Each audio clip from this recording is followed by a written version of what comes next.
Fashion in the shoujo genre is something that has been celebrated since its birth. It's almost impossible to watch a shoujo without wanting to wear what's on screen.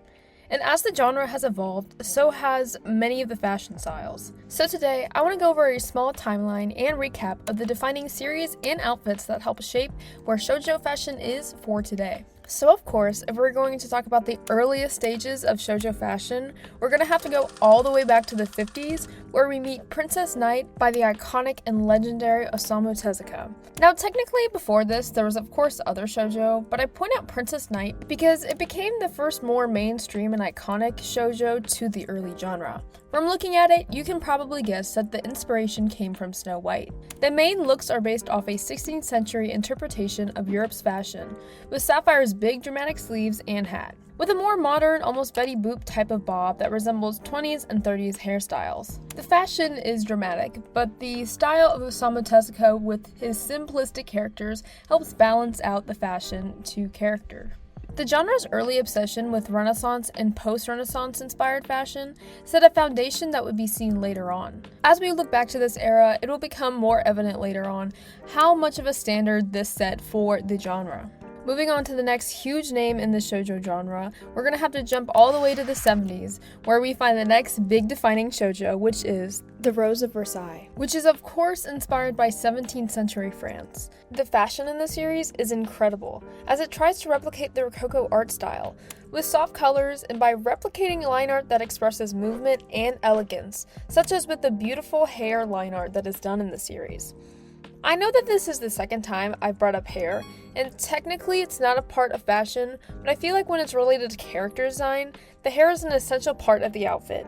In this series, we see these beautiful lavish court gowns with decorative bows and frills paired with dramatic jewelry.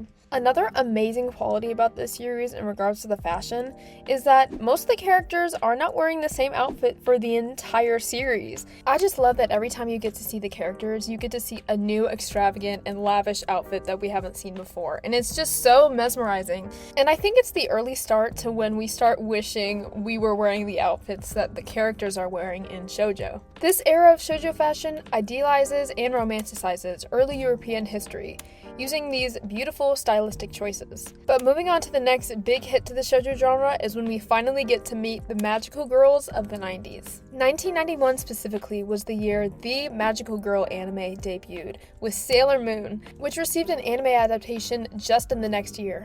The magical girl fashion is the most interesting to me because of how left field it came out of. For the longest time, shoujo focused on this early European fashion, and then Sailor Moon just changed the game entirely. While it wasn't the first magical girl story, it became the staple of magical girl stories in this genre. Magical girl fashion is so amazing because it's technically under the shoujo genre, but yet at the same time it feels like its own genre because of how different it is. Like, how are you going to compare the Sailor Scout uniforms to a high court dress? The most defining features of this series are its bright colors and playfulness by incorporating magic and fashion into one. What makes the sailor suit specifically so special is how it incorporates feminine accessories with functional aspects.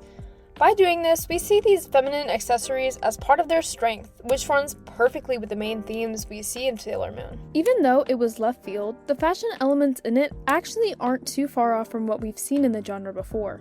With the very big dramatic bows each of the sailor girls has, and those dramatic flowing lines that we see in the hair that was also shown in the Prince of Versailles. And also, like with the Prince of Versailles, we see the playing of clothes with gender through Sailor Uranus.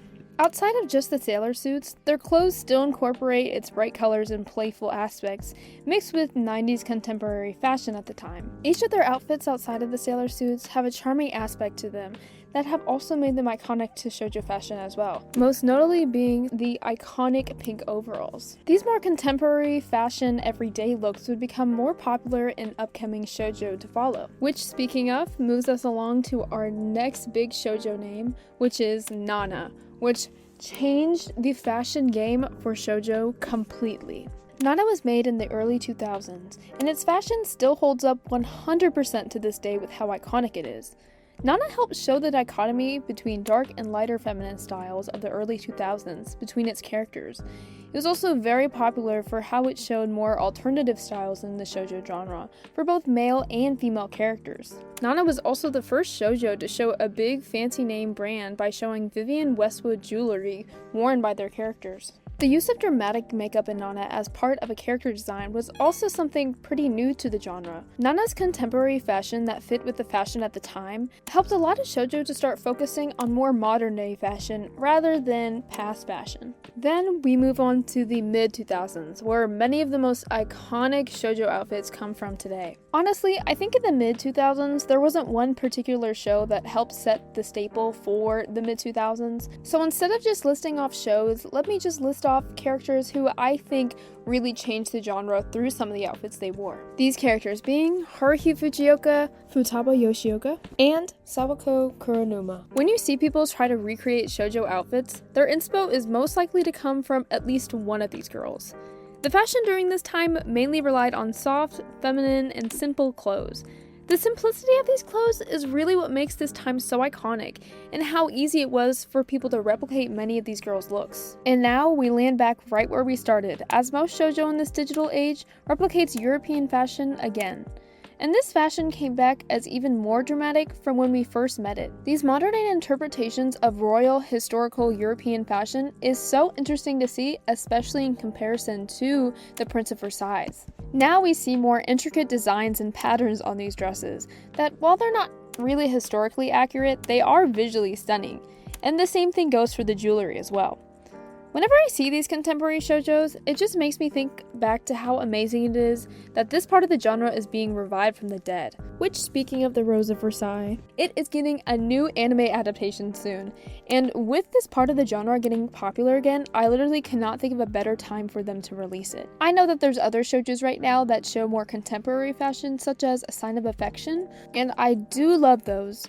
But generally speaking, I'd argue that isekai shoujo-based stories depicting an early interpretation of Europe have really dominated the genre in the past few years. But anyways, I hope you guys enjoyed, and let me know out of all of these fashions and shoujo outfits, which ones are your fave? For me, the Haruhi pink outfit will forever serve in my mind. But thank you so much for watching. Bye!